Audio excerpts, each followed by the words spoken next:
11/22/1963, the dawn of the age of conspiracy. Conspiracy theories have always been here, springing out of our perceptions, our suspicions and our fears, our sense that the world is not as it appears. Conspiracy theories are introduced to make sense of the inconsistencies and mysteries of historical events. Random incidents and coincidences are transformed into patterns to explain the inexplicable, theories that range from the possible to the fantastical. All ideas provocative, ridiculous and outrageous, conspiracy theories can be dangerous, giving rise to blame, violence and racism. The basis for charismatic leaders to set the disenfranchised off against each other, pointing the finger at each other for the ills of society. But underneath the chaos is a simple, plain fact. Conspiracies, public and private, actually exist. People gathering together to commit an act to advance their own agendas, then covering it up to escape the consequences. People lie. People keep secrets to protect themselves and their power bases. This, more than anything, is the cause of all the theories.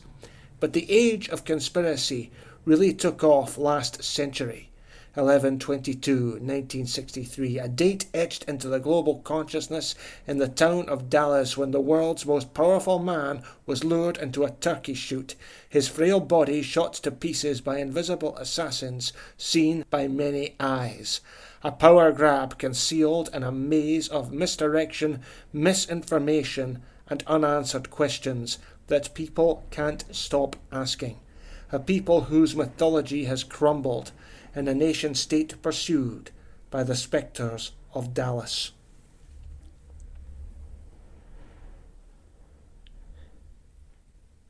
(11/22/1963), Dallas, Texas, USA. President John F. Kennedy and his wife Jackie Kennedy ride in the presidential motorcade, taking them through the Texan capital of Dallas. They are sat in the passenger seat of the presidential limousine. In front of them are Texas Governor John Connally and his wife Nellie. Vice President Lyndon Baines Johnson is sitting with his wife Lady Bird in the convertible following them. Both cars are driven by Secret Service agents charged with the protection of the president. The motorcade leaves Dallas Love Field Airport at 11:40 a.m. and proceeds on a meandering 10-mile route towards the Dallas Trade Mart. The plastic bubble top around the presidential limousine has been removed. There are no Dallas police motorcyclists escorting the president's vehicle, and the Secret Service agents who usually ride on the back bumper of his car have been ordered off. The president, smiling and waving, has been served up to the people of Dallas like a prized turkey on a platter. At 12:30 p.m. the motorcade comes off Dallas Main Street and enters Dealey Plaza. It drives down Houston Street and makes a sharp turn into Elm Street. Behind the motorcade is the Daltex building and the Texas Schoolbook Depository. In front and to the right of them is a white concrete pergola. Standing on the pergola is Abraham Zapruder, who is filming the motorcade with his home video camera. After the pergola there is a small grassy knoll crested by some trees and a long brown picket fence. The president has now entered the killing zone. The people are cheering, flags are waving, then gunfire. The first shot from the front strikes the president in the throat. His bunched hands claw at his collar at the point of impact. He sags forward in his wife's arms as Governor Connally looks round to see the commotion. Connally turns back round as several more shots ring out. Connally is struck in the back and his left wrist. The president is shot again, a shallow wound that penetrates his back. Jackie cradles him, her husband reduced to a wounded, helpless infant as the fatal shot, the kill shot, slams him backward in his seat, the right side of his skull erupting in a shower of bone and brain matter. The people have ducked for cover. There is a smell of gunpowder in the air. Onlookers rush towards the fence atop the grassy knoll as the hired assassins quickly dismantle their weapons. Their handlers produce guns and Secret Service credentials to ward off witnesses as the killers make their getaway. The limousine has slowed down in the confusion before accelerating through the triple underpass towards Parkland Hospital, where John Fitzgerald Kennedy, the 35th President of the United States of America, is pronounced dead at 1:00 p.m. Central Standard Time on November 22nd, 1963. That same day, as the limousine carrying the mortally wounded president races away from Dealey Plaza, over in the Texas School Book Depository there is an air of eerie nonchalance.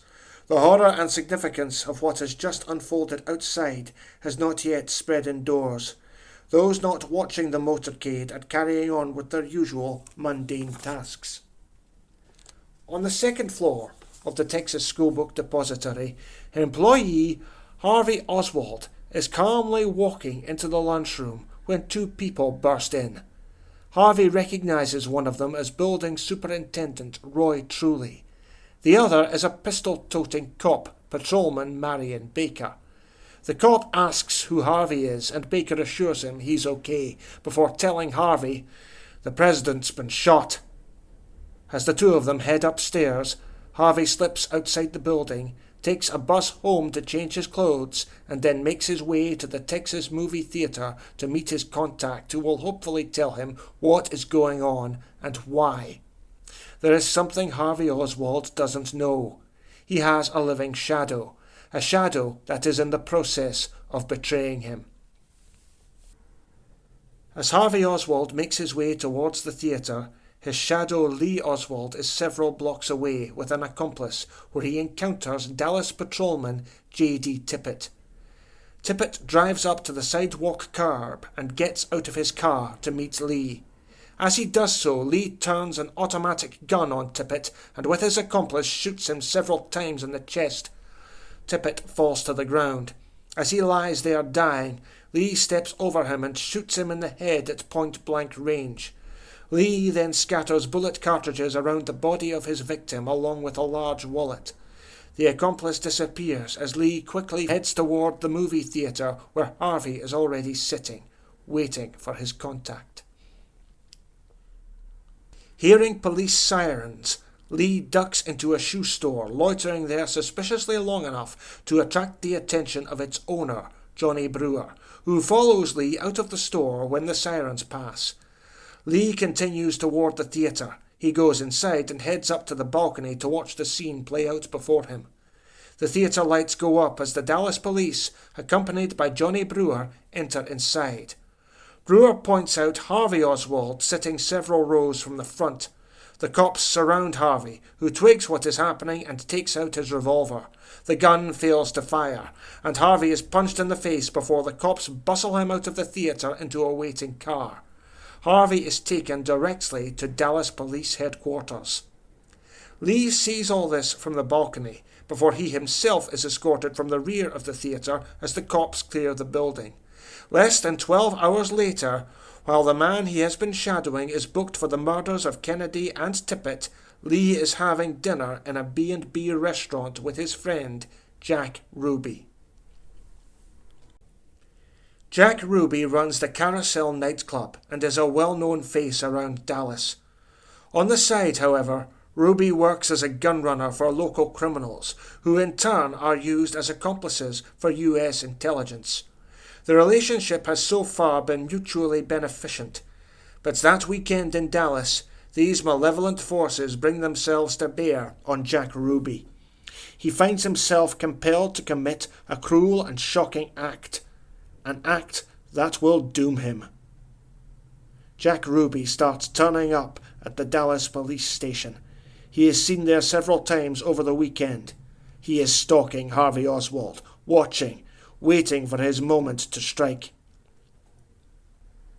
At the police station, Harvey Oswald is interviewed for a total of 12 hours. The records of this interview will later disappear.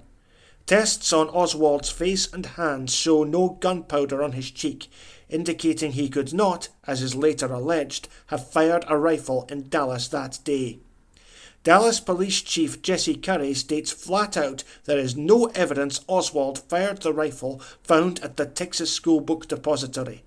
Nonetheless, Police Captain Will Fritz receives a call from no less than President Johnson when Oswald is arrested. Johnson tells him, "You've got your man. The investigation is over." Harvey, for his part, is bruised but otherwise relaxed.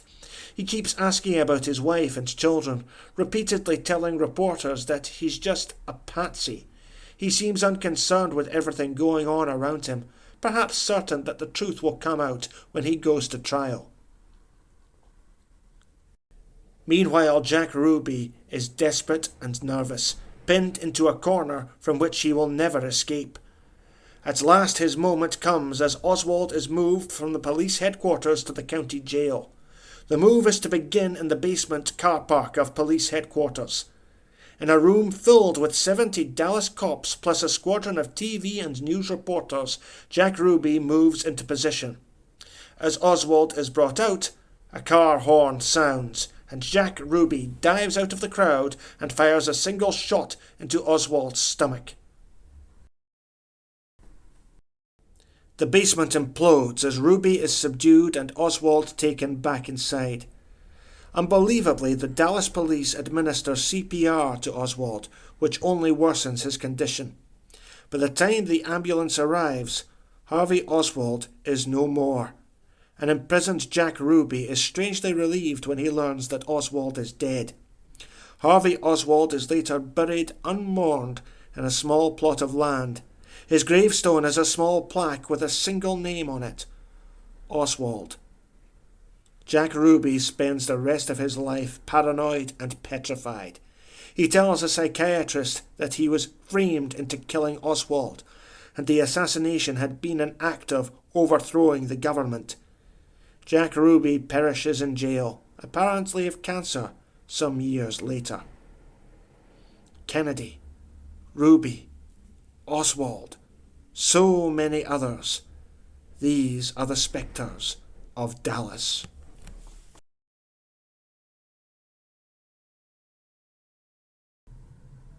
Morning.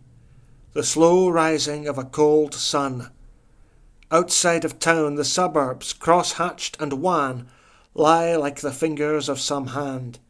In one of these, new, nondescript, an engine starts, a car door slams, a man drives off. Its gates bannered, streets flagged and swept. The city waits. Dallas, a one-time waypoint for wanderers in the southern states that had grown into the energy capital of the USA. It was a town filled with super-patriots who clung to a legacy of racism and slavery which had threatened to tear apart the USA in a destructive civil war. The southern states had lost that war, but the survivors and their descendants had clawed their way back to power through investments in steel and oil, the materials for war, the materials for wealth. They protected and hoarded all the wealth they had gathered and resisted the slow rise of desegregation, civil rights, and an end to the institutionalized racism nurtured inside these rich white men from the day they were conceived. These men were dangerous. These men were powerful. These men were capitalists. And from their clubs and boardrooms they had created an invisible government where the military, the intelligence networks, and electoral apparatus of the state was made to serve them. Such an entity needs an enemy to justify its existence, and in those paranoid, divided times, communism was the enemy of making money, the enemy of capitalists, the enemy of the United States. The communists were as far away as Russia, where Nikita Khrushchev had violently swept to power, succeeding Joseph Stalin. But they were also as near as Cuba, where rebel Fidel Castro overthrew Fulgencio Batista, patron and economic ally to the United States of America. Exiles from Castro's revolution were scattered through the cities of the southern states, Miami, New Orleans, and Dallas. But the real enemy was never communism. The real enemy was the people, the collective mass of humanity that lived and worked in the USA. These people had to be kept under control by the rich elites who privately believed in their own superiority and believed in using any means possible to keep the masses under control, to keep themselves secure and perpetually enriched, and who are unable or unwilling to see other reasons for man's existence than making money and making war. These men were all over the USA, but found a particular nexus in Dallas. Men like H.L. Hunt, Lyndon Baines Johnson, and D.H. Byrd. D.H. Byrd owned a number of properties in Dallas, including the Texas School Book Depository, and founded the Civil Air Patrol. Byrd mingled with oil tycoons and was a close friend and crony of Lyndon Baines Johnson. Lyndon Baines Johnson was a heavy-set Texan who had bribed and hustled his way into political prominence. As a senator, he stood against John F. Kennedy for the Democratic Party nomination to be the presidential candidate. He lost, but the victorious Kennedy selected Johnson to be his vice presidential candidate to help Kennedy swing the southern states in his favour. But Johnson was a criminal who cut backroom deals and hired a convicted killer named Malcolm Mac Wallace to do his dirty work. Johnson ordered the murder of at least 5 individuals, rigged the ballot in his election to the Senate in 1948, and was in the pocket of corporations and organised crime, illegally arranging government contracts for his friends in big business. Friends like H.L. Hunt, a reclusive billionaire and probably the wealthiest person in the world at that time. Hunt made his money during World War II. Hunt had supported Johnson's bid for the presidency, and he believed in America as a republic, not a democracy. Hunt had a lot of contacts in organised crime, including Johnny Rosselli, Gary Marlowe, and Jack Ruby. These powerful men and their acolytes mixed, socialised, and plotted together all over the state of Texas.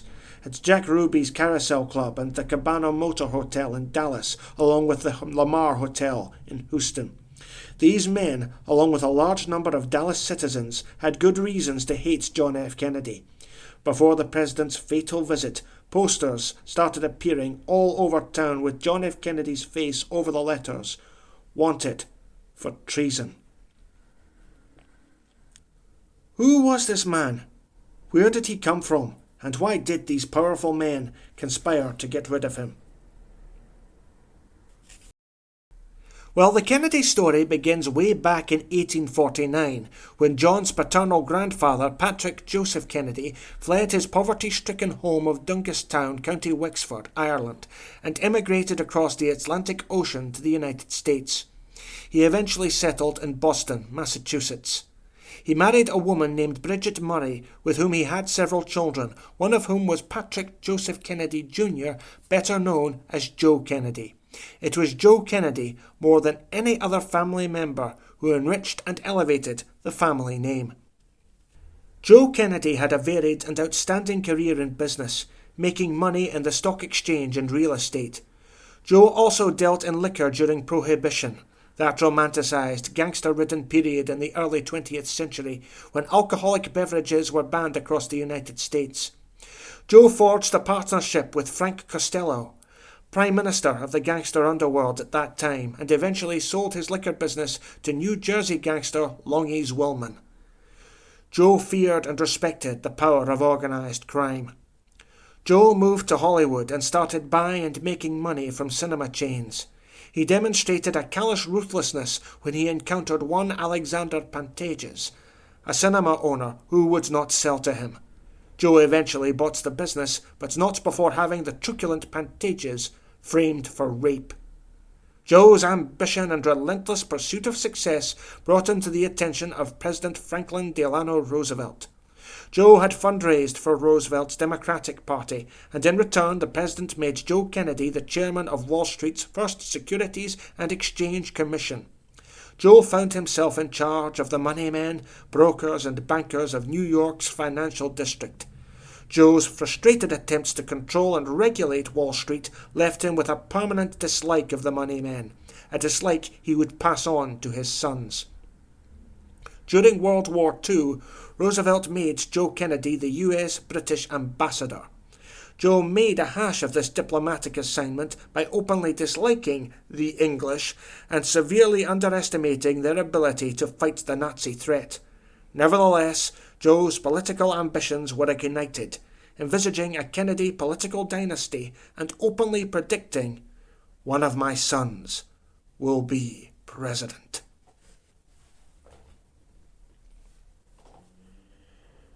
John Fitzgerald Kennedy was born on May 29, 1917 in Brookline, Massachusetts. From a young age he was almost chronically ill and later developed Addison's disease, a deficiency of the adrenal glands requiring regular injections of cortisone to help get him through the day. Unable to lean forward to tie his shoelaces, John later wore a brace around him to support his back. But resilience and ambition were in the family blood, and John, or Jack to his friends, would not be held back. In junior high, Jack used his charm and chicanery to persuade his classmates to vote him most likely to succeed. It was a rigged election. Joe later bribed an exclusive preparatory school to accept Jack as a student. Jack was an irreverent and independent spirit, but was heavily influenced by his father, to whom he remained close throughout his life. He inherited his father's distrust of Wall Street and corporations, as well as his insatiable womanizing streak. Yet beneath the bon vivre and charm was a man deeply aware of the fragility of life. This was due not only to his own physical frailties, but his own life experience. Jack Kennedy joined the U.S. Navy in time for World War II, writing home from the Pacific Ocean in 1943 that all war is stupid. That same year as a lieutenant commander, Jack was in charge of patrol boat PT-109, a torpedo vessel in the Blackett Strait of the South Pacific. The ship was sunk after a collision with the Japanese warship Angiri. Kennedy, towing an injured crewman with his teeth, managed to get his surviving men to safety on the nearby islands, and with the help of neutral natives got a cryptic message out to the U.S. Navy, who rescued him and his men. Following his return from the war, Kennedy would use this story, along with his natural charismatic flair, to get himself elected to Congress in 1947 and then the U.S. Senate in 1952. After 8 years serving as the junior senator from Massachusetts, Jack Kennedy set about fulfilling his father's prediction by making a run for the presidency in 1960. He won the Democratic Party nomination and then invited his defeated opponent, Lyndon Baines Johnson, to join him as running mate for vice president as the presidential election loomed ahead in November 1960. Kennedy's opponent for the presidency was the incumbent Vice President Richard Nixon of the Republican Party. Nixon was a savvy and ruthless political operator who was a champion of the Cold War against Russia and the Communists. Nixon also had the backing of big business and other sectors of organized crime. Kennedy and Nixon faced each other in the first ever televised U.S. presidential debates. Kennedy had the edge over Nixon in these exchanges by coming off to viewers as fresher and more motivated than his opponent. Moreover, Kennedy outfoxed Nixon by making himself out to be more of an opponent of communism, that much more of a Cold Warrior. This left Nixon looking flummoxed and bemused. Jack Kennedy also used some of his father's old contacts to help him swing crucial states like New York and Illinois. The final result was a very slim victory for Kennedy over Nixon, but Kennedy would later turn on those who had helped him into power. The outgoing Republican president, Dwight D. Eisenhower, gave a speech just before he left office of the power of the military-industrial complex and its influence on American society. It was precisely this organization that John F. Kennedy would find himself battling as he was sworn in as the 35th President of the United States of America. One of the first things Jack Kennedy did when he took office was to appoint his younger brother Robert Bobby Kennedy as Attorney General. Bobby was Joe Kennedy's third son, who graduated from Harvard and the Virginia School of Law and had gone on to have great success as a lawyer. As Attorney General, Bobby got under the skin of the Federal Bureau of Investigations, better known as the FBI, by insisting they go after organized crime and not the communists. This enraged Chicago mob boss Sam Giancana, who had felt screwed over by the Kennedys after he helped them win the presidency. Bobby had also made an enemy of powerful union boss Jimmy Hoffa, who headed up the International Brotherhood of Teamsters Union, made up of truck drivers and warehouse employees.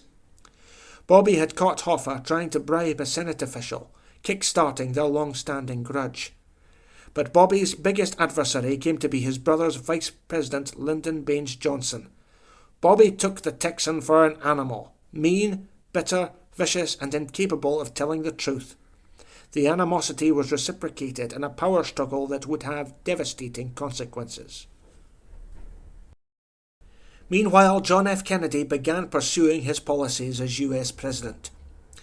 The advance of civil rights and desegregation for black Americans and taking to task the money men his father had so despised. But he was also keen on pursuing peaceful coexistence with the country's enemies, be they in Vietnam, Cuba, or Russia. It was this last endeavour that put him in direct conflict with the chief instrument of the military-industrial complex, the CIA.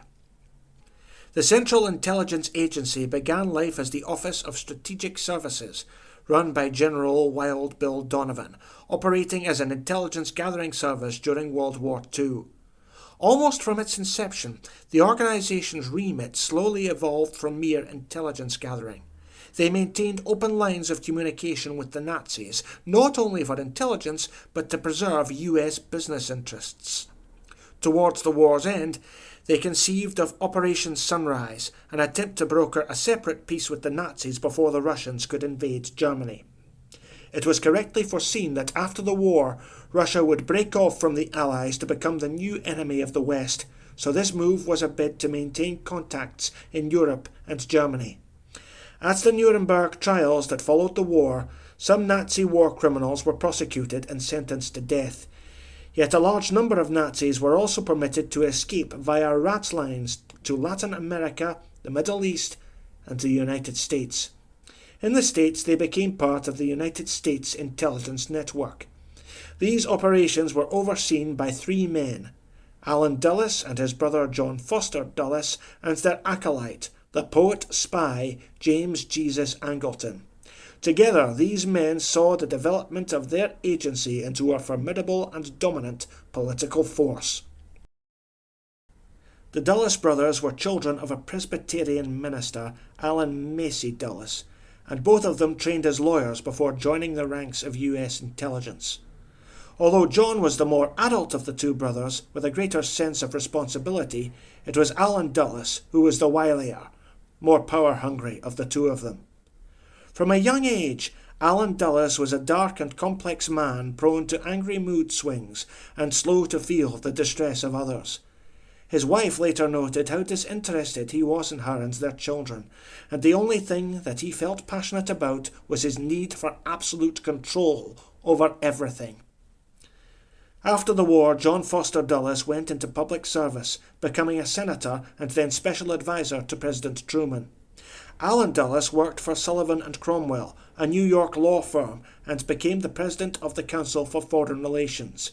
In this capacity, he was asked by the Senate Armed Services Committee to come up with a strong, centralized intelligence agency. The CIA was signed into being by the National Security Act in 1947. Lieutenant Walter Bedell Smith was the agency's first boss, but following the election of Eisenhower in 1952, Allen Dulles assumed control of the agency. At the same time, John Foster Dulles joined Eisenhower's cabinet as Secretary of State. The two brothers pushed Eisenhower to escalate the war on communism as the CIA's activities expanded further into counterintelligence, propaganda, and orchestrating the downfall of foreign leaders who stood in the way of US economic interests, like Patrice Lumumba in the Belgian Congo and Jacob Arbenz in Guatemala. The CIA had operatives and associates at all levels of American society, including the military and other intelligence agencies. The Pentagon, the FBI, the Office of Naval Intelligence, and even the Secret Service responsible for the president's protection all had people inside them who answered to the agency. FBI Director J. Edgar Hoover was kept in check through compromising photographs the agency possessed of Hoover and his male lover, Clyde Tolson. John Foster Dulles passed away from colon cancer in 1959 in the waning days of the Eisenhower presidency, but with his dying words urged his brother to defeat communism by projecting US power everywhere. Allen Dulles set about honouring his brother's last wish, becoming the driver of what he saw as the American Century, a bid for the United States of America to replace the United Kingdom as the world's foremost imperial power through flexing its commercial and military strength. Dulles looked down on the ascendant Senator Kennedy, noting both his physical frailties and liberal sympathies, particularly after Kennedy upset Eisenhower by declaring Western imperialism the enemy of world freedom. James Jesus Angleton was CIA head of counterintelligence. Angleton's CIA duties were broad, including purloining documents at foreign embassies to wiretapping the bedrooms of CIA officials. Angleton, reporting only to Dulles, dreamed up communist enemies and inventive ways of destroying them. He had a strange relationship with the truth. On one occasion, being asked to verify a quote he had made, he quipped, "Well, if it was accurate, then it shouldn't have been said." Angleton controlled the lives of many intelligence operatives and their counterparts, including the two men who came to be known as Lee Harvey Oswald. The CIA had a pre-assassination file on Oswald, and James Angleton split it up so only he would have access to all the information. By the time Kennedy took office as president, the CIA had been engaged for a number of years in efforts to topple Cuban leader Fidel Castro, who had allied himself with Russia after his successful revolution. The CIA had long been working with the mob, who had lost much business in Cuba since Castro had taken over, along with trained soldiers in the form of anti-Castro Cuban exiles. These groups worked together to retake Cuba from Castro. The mob, including Dallas gunrunner Jack Ruby, supplied the weapons, while the Cubans were the troops. Kennedy was made aware of this operation as soon as he took office, and he set the invasion date for the 17th of April 1961 at a site on the southwest coast of Cuba called the Bay of Pigs. Kennedy resisted direct US involvement in the invasion and repeatedly tried to downsize the whole operation. When the invading Cuban exiles landed, Kennedy, against the urgings of both Dulles and his military advisers, refused to send in the Marines to back them up. The result was that the invaders, vastly outnumbered, were routed by Castro's forces, with a large number of them killed or imprisoned by Castro. Those surviving Cuban exiles who avoided death or capture felt enraged at Kennedy for betraying them. Although US anti-Castro operations continued some years afterwards, the Bay of Pigs debacle effectively put an end to the Cuban exiles' hopes of ever retaking their country. Back in Washington, Kennedy was incensed. He blamed the CIA for the failure, believing they had lied to him about the true purpose of the invasion. Kennedy fired Allen Dulles along with his deputy director Charles Cable and director of plans Richard Bissell. Many CIA operatives, including Frank Sturgis and E. Howard Hunt, were enraged at Kennedy's actions. Then came the Cuban Missile Crisis in 1962 that put Kennedy head-to-head with Russian leader Nikita Khrushchev. The Russians were caught sending ships to stock Cuba with nuclear weapons that could be aimed at the United States. Once again, Kennedy resisted the urgings of his generals to attack Cuba, a move that could have led to a nuclear war. Instead, Kennedy instituted a naval blockade around Cuba. The blockade was successful and the Russian ships turned back. The crisis created a survivor's bond between Kennedy and Khrushchev, who gained a new respect for the young president. Both men saw how close they had come to nuclear annihilation. Although Cuba remained allied with Russia, Kennedy and Khrushchev worked together to defuse Cuba as a conflict flashpoint between Russia and the United States.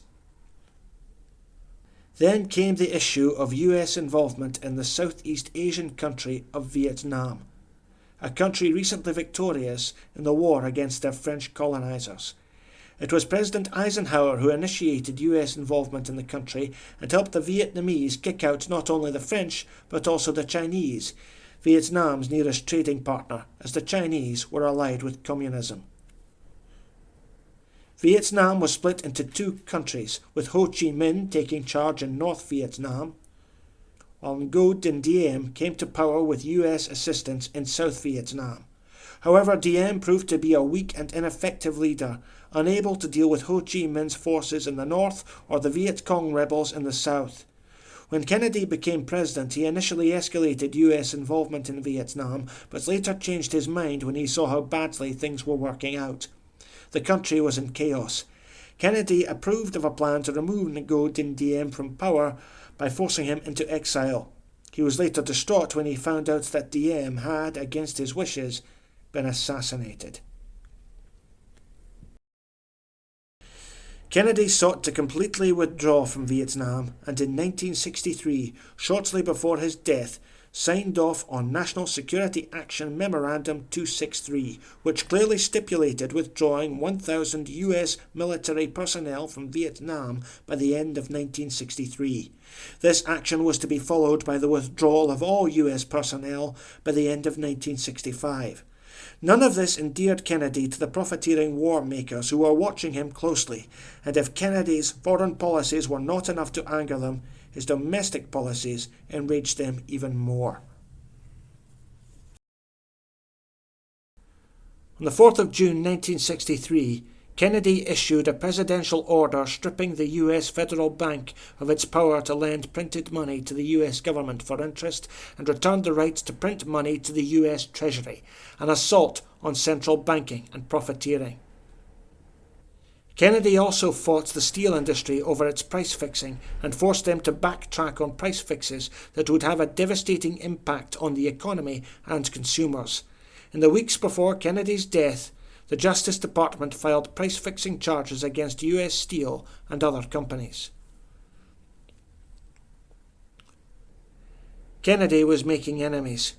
He sought to put an end to the oil depletion allowance, a gigantic tax break that enriched oil billionaires like H.L. Hunt in Dallas, who barely paid any tax at all on the income they made from oil. Towards the end of 1963, John F. Kennedy was looking ahead to the presidential election in 1964. He was hugely popular among the voters and expected to be re-elected with a huge majority. This would give him the political strength to further his existing policies and introduce others. Kennedy planned to replace J. Edgar Hoover as head of the FBI, consolidate US withdrawal from Vietnam, as well as dismantle the CIA and replace it with a defense intelligence agency answerable to the president. Kennedy also planned to have his brother Bobby run alongside him for vice president in 1964, displacing Lyndon Baines Johnson. A resentful Johnson had felt increasingly marginalized by the Kennedy brothers and shared a hatred of both men with his rich Texan allies. Johnson also feared public exposure of his criminal activities should he lose access to power. In the circles of the rich and powerful across the USA, in the private parties and the boardroom meetings, the conversation turned urgent, with quiet whispers hinting at the words no one dared speak aloud. He must die. It was Lyndon who gave the order. In a message disseminated to CIA agents David Morales and Bill Harvey, who later involved Cord Meyer, who was working closely with David Atlee Phillips and Antonio Veciano, head of violent anti-Castro group Alpha 66. E. Howard Hunt, a close colleague of theirs, declined direct involvement but later worked as a bench warmer and location scout for their project, known as the Big Event. E. Howard had worked as a sniper for the OSS during the war and had experience of using separate teams to triangulate crossfire to take out enemy targets. Others involved included CIA mercenary and Bay of Pigs survivor Frank Sturgis and Marita Lorenz, CIA agent and Castro's mistress. These people were responsible for recruiting and overseeing the assassins involved in the Big Event. The plotters made several attempts on the life of John F. Kennedy. The first attempt was in Chicago, Illinois, where Kennedy was set to watch an Army Air football game with Chicago Mayor Richard Daley. The trip was cancelled after the FBI informed the Secret Service of an assassination plot. There was a phone call to federal agents by a motel owner who had spotted automatic rifles and a copy of the president's route in a room rented by 2 Cuban nationals. The motel was situated right by the motorcade route. The police later apprehended a man named Thomas Valley, who claimed he was being framed by people with knowledge of his background, specifically his CIA assignment to train Cubans to kill Castro. Another attempt was made that month in Tampa, Florida. Kennedy did not cancel this trip, and rode in an open motorcade through the city waving at the crowds. In spite of the inherent risks, Kennedy made the trip as he knew Florida was a state he would have to contest aggressively to ensure re-election the following year. The plot was uncovered by local law enforcement. Their chief suspect was Gilberto Policarpo Lopez, who had previously defected to Russia and had been a member of the pro-Castro Fair Play for Cuba Committee, a background very similar to that of Harvey Oswald. Once the plot was exposed, the assassins backed off. Finally, the killing zone was set up in Dallas, Texas. Johnson had ordered the kill zone moved there for personal reasons. The setup would be the same as it was in Chicago. Several teams stationed around the kill zone in Dealey Plaza, in the Daltex building, the Texas School Book Depository, and on the grassy knoll overlooking Elm Street. As in Chicago, as in Tampa, there would be a fall guy set up to take the blame, former U.S. Marine Harvey Oswald. The key to the whole plot was the relaxing of the security protocols around the president that should have made the assassination impossible. This was the domain of the Secret Service responsible for guarding the president. However, many in the Secret Service not only disliked Kennedy, but were also answerable to the military or Vice President Johnson. Men like George Lumpkin, assistant police chief who was also an Army intelligence colonel, as well as Cliff Carter, aide to Vice President Johnson. Former Secret Service agent Abraham Bolden found himself railroaded from the service when he reported on the poor and unprofessional security around the president. The Secret Service oversaw the motorcade route that would take the president through Dallas. This group were responsible for removing the bubble top from Kennedy's limousine and ordering off the agents who usually stood on the limousine's rear bumper. The escort of police motorcycles around the limousine was reduced, and the military presidential units who usually backed up the Secret Service were not present that day in Dallas. On top of this, the motorcade route that should have taken Kennedy directly to the International Trade Mart was altered to take a detour, necessitating the slowdown of the motorcade, which had to make a 90-degree turn into Dealey Plaza. This went against all established security protocols, and the result was to send the president directly into the line of fire. All this was being orchestrated by the deposed Alan Dulles, right under the nose of new CIA Director John McCone. The CIA remained a wilderness of mirrors, an organization so secretive that it did not even know itself, an institutional labyrinth containing plots and counterplots, secrets within secrets, agendas and counter-agendas. It was staffed with agents and assets who were still loyal to Dulles, who in turn did the bidding of his rich friends. The loyalty displayed to Dulles by his agents was never reciprocated. Dulles considered men like Morales and Sturgis, men who did his dirty work, to be indispensable until they were expendable. Loyalty meant nothing. Power was all. Throughout 1963, John F. Kennedy had an encroaching sense of his own impending demise. In June that year, he undertook a trip to his ancestral land of Southern Ireland. In the run-up to this trip, Kennedy kept reciting the words of an old Irish poem by Thomas Davis, commemorating the demise of fallen Irish leader Ian Ruaidh O'Neill. Soft as woman's was your voice, O'Neill. Bright was your eye. Oh, why did you leave us, Ian? Why did you die? Your troubles are all over. You're at rest with God on high. But we're slaves and we're orphans, Ian. Why didst thou die? Those days in Ireland were the happiest of Kennedy's presidency, cementing a deep connection to his homeland and the Irish immigrants like his grandfather who had fled to the States to make their fortune. Kennedy's favourite poem was Rendezvous by Alan Seeger. The poem speaks of man's inescapable mortality. With everything he was and everything he did, Kennedy felt perhaps more than anyone an acute sense of his limited time on earth. God knows 'twere better to be deep-pillowed in silk and scented down, where love throbs out in blissful sleep, pulse nigh to pulse and breath to breath, where hushed awakenings are dear. But I've a rendezvous with death.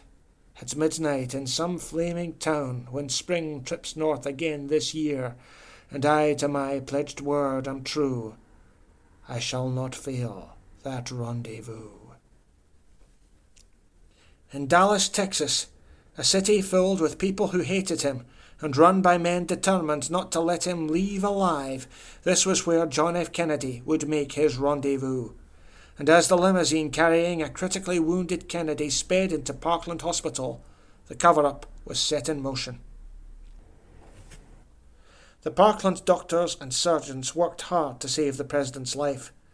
As they pronounced the president dead, they were bulldozed out of the way by the military and the Secret Service, who seized Kennedy's body and placed it in a bronze ceremonial casket. As Lyndon Johnson was sworn in as the new president, Kennedy's body was flown to Bethesda Naval Hospital in Maryland, where it arrived in a black-zipped body bag inside a cheap grey shipping casket and taken inside. The autopsy that should have taken place in Parkland Hospital took place in Maryland under the cold eyes of the military.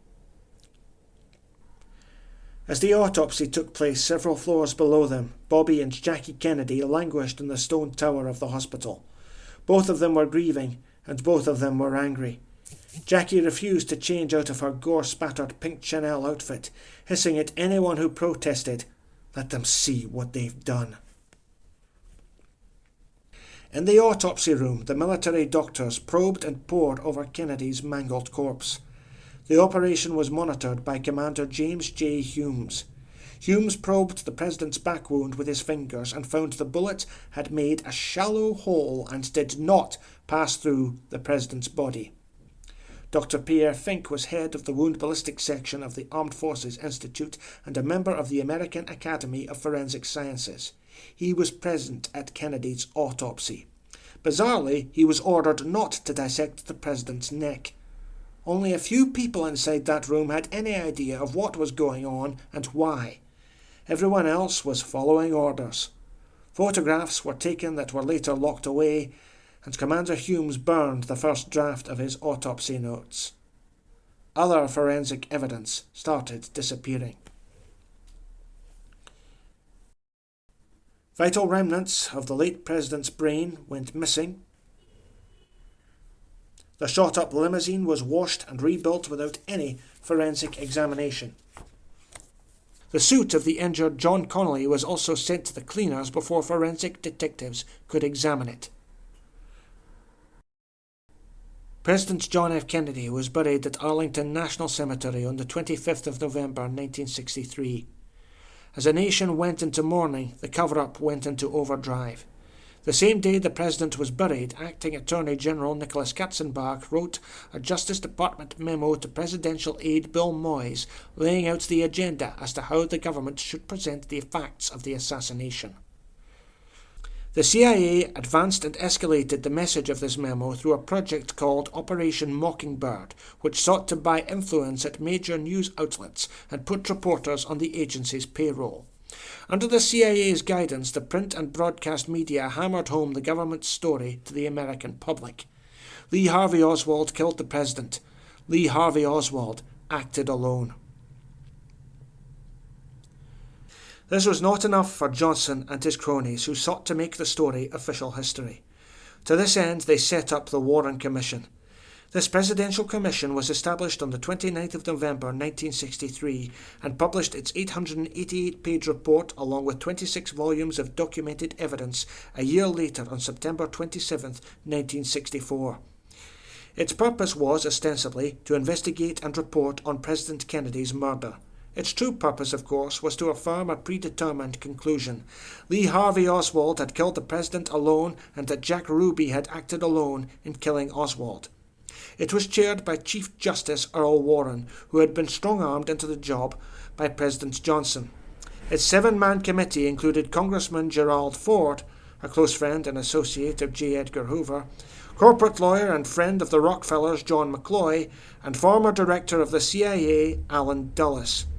It was these 3 men, nicknamed the Troika, who really ran the Warren Commission, leaving Warren himself as its emasculated figurehead. Under their command, the Commission examined but never fully investigated evidence by the CIA, FBI, and Secret Service. Testimony from witnesses, including doctors who examined the President at the time of his death, was manipulated and distorted to conceal evidence of a conspiracy.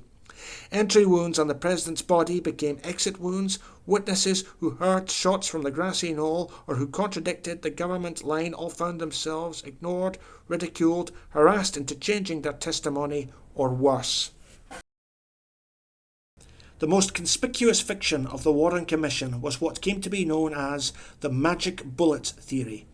In order for the official story to work, the Commission determined that Lee Harvey Oswald, shooting from behind Kennedy on the 6th floor of the Texas School Book Depository, fired only 3 shots.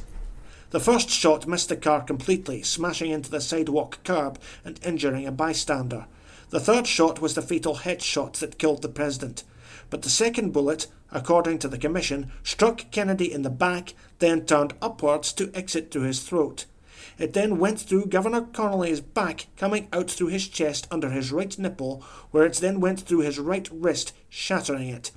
It then did a 90-degree turn to go through his left leg, after which it emerged pristine and unscathed to be found on a stretcher at Parkland Hospital.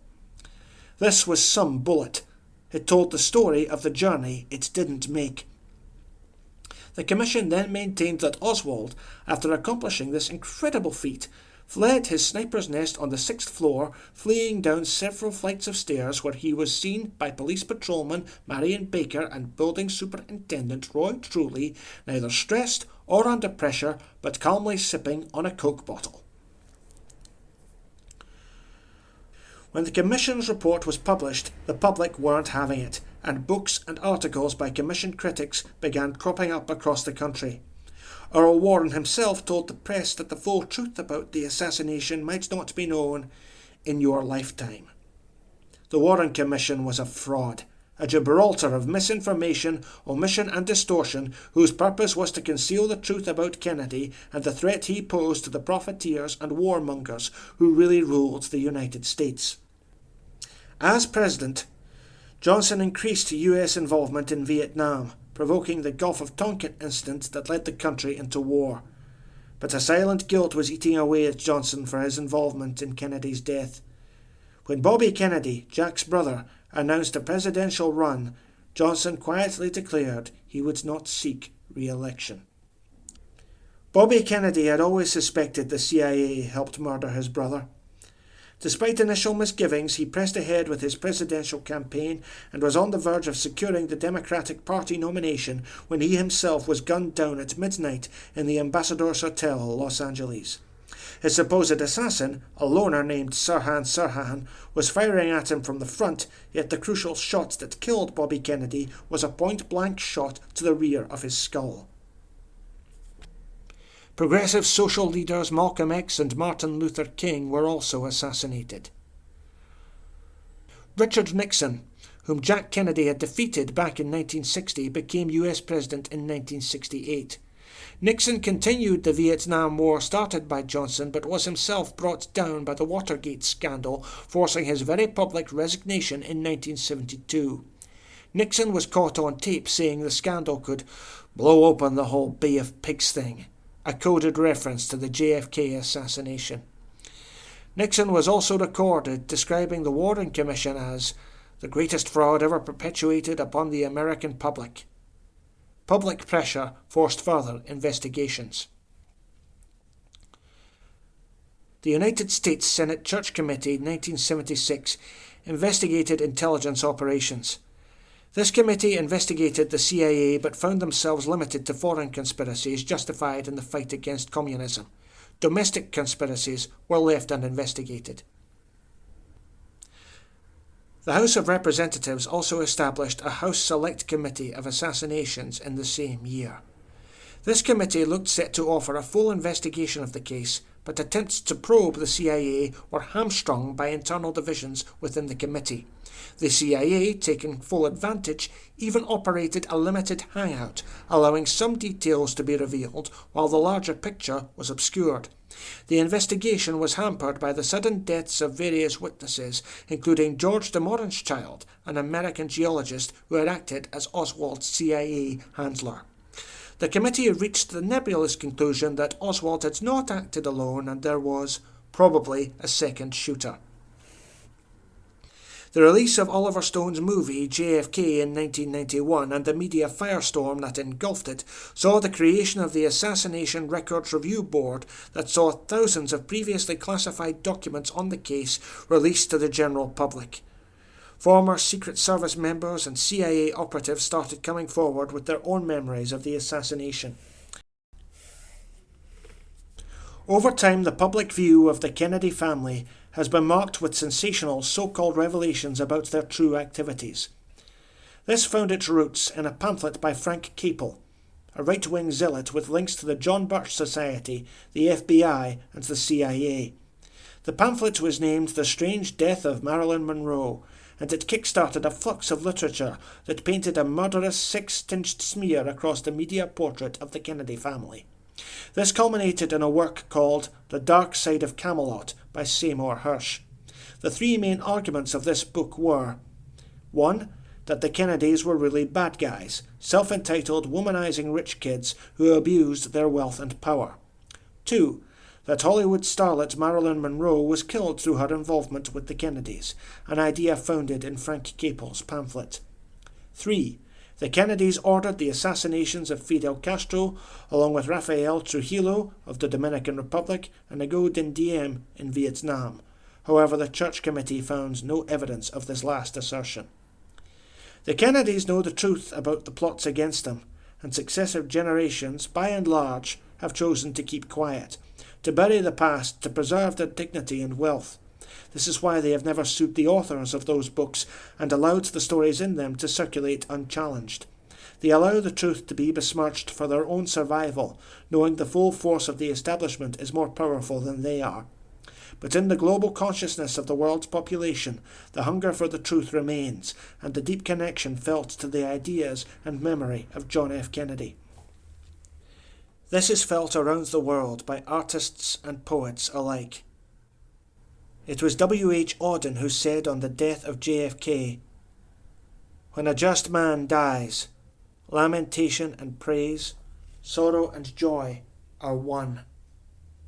Why then, why there, why thus we cry, did he die? The heavens are silent. What he was, he was. What he is fated to become depends on us. Remembering his death, how we choose to live will decide its meaning. When a just man dies, lamentation and praise, sorrow and joy are one." Whatever happens, it is unlikely the truth will ever be fully known. All we can do is guess, speculate, theorize. Even this story is one narrative out of 1,000 created to explain what happened, to answer the unanswerable, and lay to rest the spectres of Dallas. And if the truth did come out, would anyone believe it? In this age of social media and relentless bizarre conspiracy theories that people argue across social media to infinity and beyond, you are as likely to believe the moon landings were faked, the earth is flat, and we are all ruled by a secret cabal of lizard men, if you believe in a conspiracy to kill John F. Kennedy.